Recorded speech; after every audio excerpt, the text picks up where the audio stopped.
If you're leaving, baby, let me down slowly. एक बार एक शख्स जो था 100 इंसानों का खून करके एक गॉड के फरिश्ते के पास आया। उसने गिड़गिड़ा के बोला कि मैंने 100 इंसानों को बिना मतलब के, बिना किसी वजह के खून करके मार दिया है जान से, क्या गॉड हमको माफ़ करेंगे?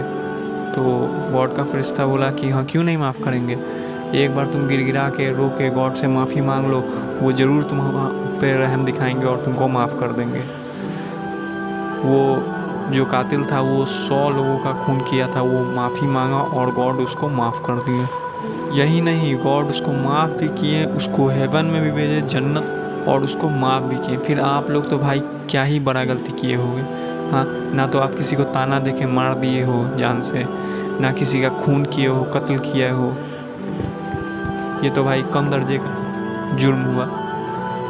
ये तो वैसे ही बहुत कम दर्जे का जुर्म हुआ।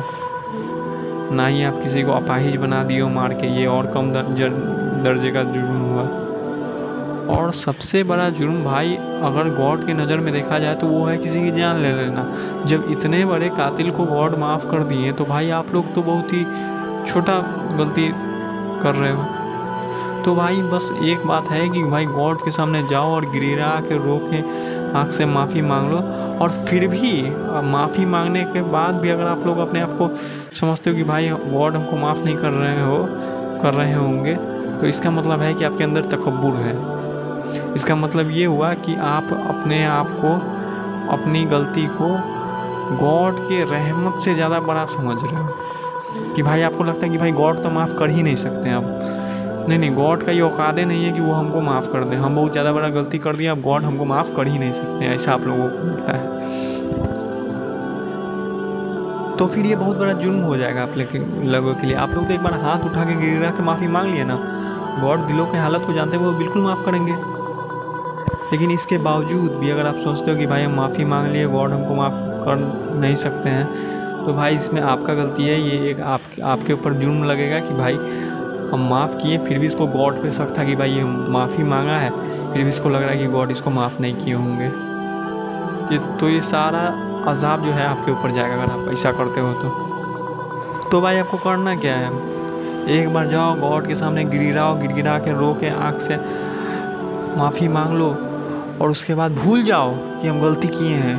कुछ भी किए हो, मारे हो, खून किए हो, गलत किए हो, बदफरेजी किए हो, बेशर्मी किए हो, बेहयाई किए हो, कुछ भी किए हो, एक बार रो के गिड़गिड़ा के गॉड से माफ़ी मांगो और उसके बाद भूल जाओ। ये समझ लो कि भाई गॉड से ज़्यादा रहम दिल किसी का हो ही नहीं सकता है। गॉड जितना बार गलती करोगे, माफ़ी मांगोगे, गॉड माफ़ फरमाएंगे।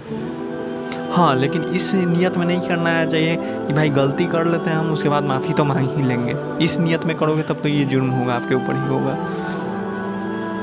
तो इस बात का मिसाल हम इस बात से देते हैं कि एक बार हुआ क्या कि एक औरत आई और गॉड के फरिश्ते से पूछी कि हम एक बहुत बड़ा जुर्म किए हैं, गलती किए हैं, क्या हमको गॉड माफ़ी मांगेंगे तो गॉड हमको माफ़ कर देंगे? तो वो जो गॉड का फरिश्ता था वो उसका बोला हाँ, माफ़ कर देंगे। तो वो औरत बोली नहीं, मेरा गलती छोटा मोटा नहीं, बहुत बड़ा गलती है। आप जाइए गॉड से पूछ के आइए कि गॉड हमको माफ़ करेंगे या नहीं। तो गॉड का फरिश्ता बोला कि ठीक है, हम आप बोल रहे हैं, तुम पूछ के। वो गए गॉड से पूछे कि क्या बोल रही है औरत कि बहुत बड़ा जुर्म किए हम, क्या माफ़ हो जाए? तो गॉड बोले बिल्कुल माफ़ हो जाएगा, ऐसा क्या बात है, गिड़गिड़ा के भाई माफ़ी मांग लो एक बार हमसे।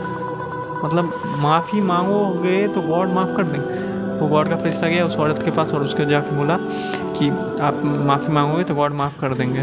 तो वो औरत कहती है नहीं, मेरा जुर्म बहुत ही बड़ा है, बहुत ही बड़ा है, आपको पता नहीं है, आप फिर से एक बार जाके पूछ के आइए। गॉड का फरिश्ता फिर गया। तो जब गॉड बोले कि हाँ ये माफ़ हो जाएगा, तो वो फरिश्ता फिर से उस औरत के पास गया और बोला कि हाँ माफ़ हो जाएगा। तो वो बोली नहीं, आप अपना बात ही नहीं समझ रहे हो, आपको पता है हम क्या किए हैं? तो वो फरिश्ता उससे पूछा कि बताइए क्या किए आप? तो वो बोली हम जिना किए हैं, मेरी शादी हो चुकी है, हम किसी गैर मर्द के साथ संबंध में थे। तो वो बोली कि फिर से आप जाइए गॉड से पूछ के। तो गॉड बोले कि ठीक है, कितना भी बड़ा जुर्म हो कोई बात नहीं है, माफ़ हो जाएगा। तो फरिश्ता गया उस औरत के पास और उसको बोला कि माफ़ हो जाएगा। तो वो औरत बोलती नहीं, ये माफ़ कैसे हो सकता है, ये माफ़ होना ही नहीं चाहिए, ये माफ़ कैसे हो जाएगा, ये इतना बड़ा जुर्म है, ये माफ़ कैसे हो जाएगा। तो वो फरिश्ता फिर से गॉड के पास गया तो बोला, गॉड बोले कि नहीं, बिल्कुल माफ़ नहीं होगा, अब माफ़ नहीं होगा। जब ये औरत खुद ही सोच ली है कि भाई ये इतना बड़ा जुर्म है, माफ़ नहीं होना चाहिए, मतलब ये समझ रही है कि मेरे अंदर रहम है ही नहीं, हम रहमो दिल कर ही नहीं सकते भाई, मतलब तो अब माफ़ नहीं होगा। तो इसका मतलब क्या निकलता है इस कहानी का कि भाई जब आप गलती किए हो, गलती का माफ़ी मांग लिए हो, तो इसका मतलब ये है कि आप माफ़ी मांग लिए तो आप माफ़ी मांग के उसको भूल जाओ गलती को। अगर आप फिर भी उसके ऊपर तकब्बुर सोचते रहते हो तो इसका मतलब है कि भाई आप गॉड से आगे बढ़ रहे हो और आप खुदा को भी आप नीचे धकेल रहे हो कि भाई गॉड तो माफ़ कर ही नहीं सकते हैं। गॉड के नियम और कायदा कानून पे कभी भी माफ़ी शक नहीं करना चाहिए। तो अगर आप कोई भी गलती किए हो तो माफ़ी मांगो, गॉड ज़रूर माफ़ कर देंगे। और बाद में माफ़ी मांगने सच्चे दिल से तौबा की थी तो उसका जो तौबा था गॉड कबूल कर लिए थे, माफ़ी उसको दे दिए थे।